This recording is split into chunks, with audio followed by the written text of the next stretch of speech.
अस्सलामुअलैकुम। उम्मीद कि आप लोग खैरियत से होंगे। साथियों, आज के इस वीडियो में हम सहायक उर्दू अनुवादक वालों के लिए कुछ अहम जानकारियां लेकर आए हैं जिसमें आपको आमतौर पर कन्फ्यूज़न है।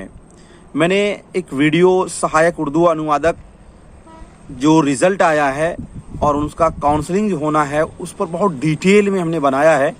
अगर आपने नहीं देखा होगा तो डिस्क्रिप्शन में मैंने लिंक दे दूंगा, उसको आप एक बार देख लीजिएगा। अगर आपको उस वीडियो का जिस पर मैंने बहुत सारे डिटेल में बनाया था उसका PDF वगैरह चाहिए तो टेलीग्राम लिंक डिस्क्रिप्शन में दिया हुआ है और उस पर आप जाइए, क्लिक करिए और वहाँ से वो PDF आपको मिल जाएगा। अब चलते हैं, जो सवालात आमतौर पर अधिकतर बच्चों ने पूछा है उसका जवाब मैं देने की कोशिश कर रहा हूं। चूँकि 26 से आपका काउंसलिंग डेट है तो इसमें जो है ना आपको इन सब बातों से थोड़ा सा जानकारी ज़रूर होनी चाहिए। सबसे पहला सवाल ये है कि वो सवाल जो आपके ज़रिए पूछा गया कि पेन ड्राइव में कौन से कागजात का स्कैनिंग करना है। तो साथियों, इससे पहले वाले वीडियो में थोड़ा सा मिसगाइडिंग हुआ है हमसे। हमने आपको कह दिया था कि फोटो कॉपी का स्कैनिंग करना, लेकिन फोटो कॉपी का स्कैनिंग नहीं करना है, बल्कि आपको ओरिजिनल जितने सारे डॉक्यूमेंट आपको मांगे गए हैं, जैसे कि आपके NCL है, जैसे कि आपका मूल प्रमाण पत्र है, इसी तरह आपका रिजल्ट है, मार्कशीट है, उन तमाम का स्कैनिंग कीजिएगा। अब एक सवाल ये बनता है इसके अंदर कि सर उन तमाम का जो स्कैनिंग करेंगे पहले किसको रखेंगे? नहीं, आप जिसको रखें कोई दिक्कत नहीं है। एक नंबर में आप प्रपत्र 1 को रखिएगा, ठीक है। चलिए, दूसरा सवाल है कि उम्र की मुद्दत क्या है और ये कब से किया जाएगा काउंटिंग। मतलब कुछ लोगों को ये कन्फ्यूज़न हो रहा है कि सर उसमें जो पूछा गया है कि 2015 तक, तो क्या हमारी उम्र की जो मुद्दत है वो 2015 तक।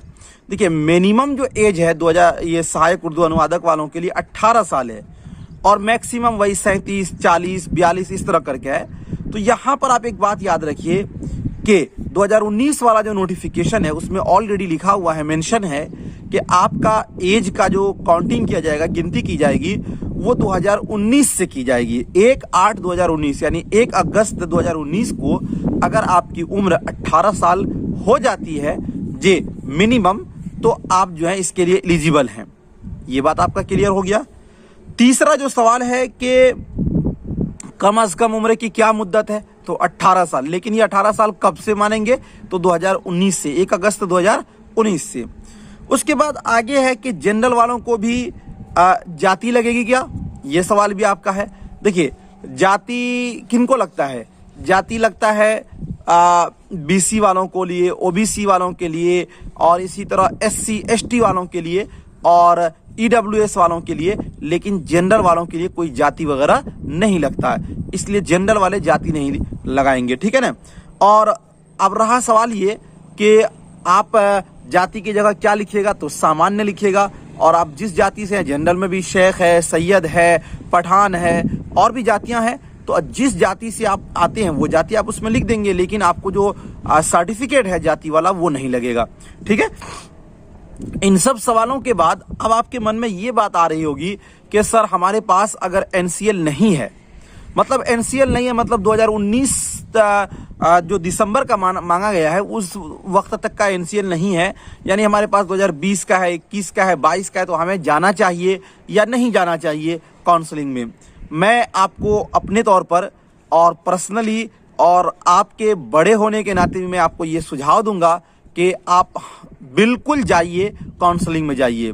इसलिए कि अगर देखिए उसमें स्पष्ट ये लिखा हुआ था कि अगर आप सारे कागजात जिस कोटि से आप आते हैं नहीं दे पाते हैं तो आपको फिर जनरल सिलेक्शन में लिया जाएगा।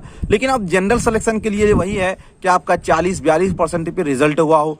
ये बात तो किसी को पता नहीं है, इसको तो बहुत ही गुप्त तौर पे रख रही है बोर्ड, तो लेकिन आपको जाना चाहिए, ठीक है ना। तो इसलिए मैं कहूँगा जो भी काम है उस काम को छोड़कर आप काउंसलिंग में ज़रूर जाइए। एक अहम और ये बात कहना चाहूँगा कि कुछ लोगों का मानना ये है कि सर कौन सा डॉक्यूमेंट को पहले रखें, कौन से को उसके बाद रखें, ये कोई माने नहीं रखता है। बस आप सारे कागजात अगर आप पूरे कर लिए हों, उसकी तरतीब अगर आगे पीछे भी है तो इससे आपकी छटैया नहीं होगी। ऐसा कहीं भी लिखा हुआ नहीं है। आप ऑलरेडी किसी भी मास्टर से, हेड मास्टर से पूछ लीजिएगा। लेकिन इतनी बात है कि आप प्रपत्र 1 जो भरेंगे उसको सबसे पहले रखिएगा। उसके बाद आप आधार कार्ड या पैन कार्ड या वोटर ID कार्ड जो भी लगाइएगा वो लगाइएगा। और उसके बाद आप अपना PT का एडमिट कार्ड डालिएगा। और उसके बाद फिर मेंस का एडमिट कार्ड डालिएगा। और उसके बाद आप इंटर का मार्कशीट, और उसके बाद फिर मूल प्रमाण पत्र, मैट्रिक का मार्कशीट, मैट्रिक का मूल प्रमाण पत्र, फिर आप क्रीमी लेयर, इसी तरह आप तरतीब कर लेंगे। एक अहम बात यहाँ पर मैं मेंशन करना चाहूँगा, वो ये है कि कुछ लोगों को ये लगता है कि सर अगर हमारा PT का मतलब एडमिट कार्ड नहीं है तो हमें जाना चाहिए नहीं। नहीं, बिल्कुल जाइए। देखिए, अगर आपका सिग्नेचर नहीं है तो ऐसा कहीं नहीं है कि सिग्नेचर अगर नहीं है तो आपको एफिडेविट कराना, नहीं। आपके पास अगर सिग्नेचर नहीं है तो आपको उसी तरह जाना है। कहीं भी लिखा हुआ नहीं है कि एफिडेविट कराकर आप लेकर जाइए, ठीक है ना। हाँ, अगर आप करा लेंगे तो कोई दिक्कत की बात नहीं है, लेकिन वो ऐसा बोर्ड की तरफ से कहीं भी मेंशन नहीं किया गया है। एक और अहम जानकारी देना चाहूँगा कि कुछ लोग जो है साथियों, वो केस करने के लिए बोल रहे हैं कि हम सहायक उर्दू अनुवादक का केस करेंगे और केस फाइल करके हम इसको जीतेंगे। एक बात याद रखिए, लड़ाई झगड़ा में किसी का भी फायदा नहीं है। मुझे बहुत अच्छा खासा तजर्बा है, मैंने कई सारे इसका देखा है साथियों। केस करेंगे, आपका भी जो प्रक्रिया है बहाली का वो रुक जाएगा। जितने लोगों का होना है उनका भी नहीं हो पाएगा, और फिर खामखा का और आपका भी नहीं होगा। इसलिए कि आप ये चाहते हैं कि creamy layer, non creamy layer वाला जो मसला है वो सुलझ जाएगा, हमारे अनुसार नहीं सुलझेगा। इसलिए कि आप देख लीजिए 2019 में जब नोटिफिकेशन निकाली थी BSSC बोर्ड ने, उसी वक्त ये स्पष्ट कर दिया गया था कि 2019 का हमें क्रीमी लेयर चाहिए।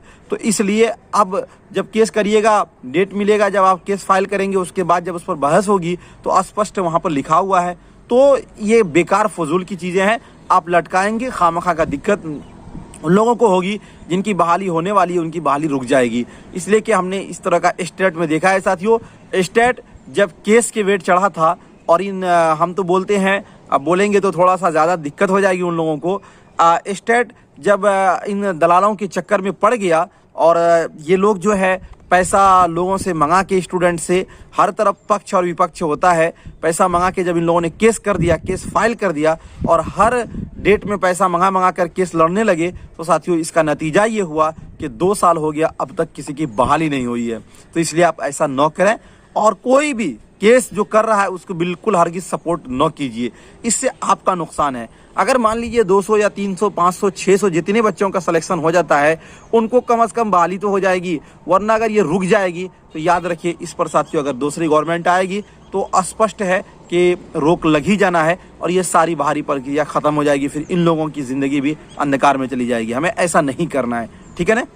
तो हमें लगता है कि जितनी सारी जानकारी मैंने दिया है आपको बिल्कुल सब चीज़ समझ में आ गई होगी। और आप जो है पेन ड्राइव में जो स्कैनिंग कीजिएगा वो आप अपने ओरिजिनल डॉक्यूमेंट कीजिएगा। अगर फिर भी आपके मन में कोई डाउट है तो आप हमें पूछिएगा कमेंट सेक्शन में, हम आपको ज़रूर उसका सॉल्यूशन बताएंगे। शुक्रिया, थैंक यू। मिलता हूँ फिर आपसे नेक्स्ट टाइम नेक्स्ट वीडियो के साथ। जब तक के लिए खुदा हाफिज़।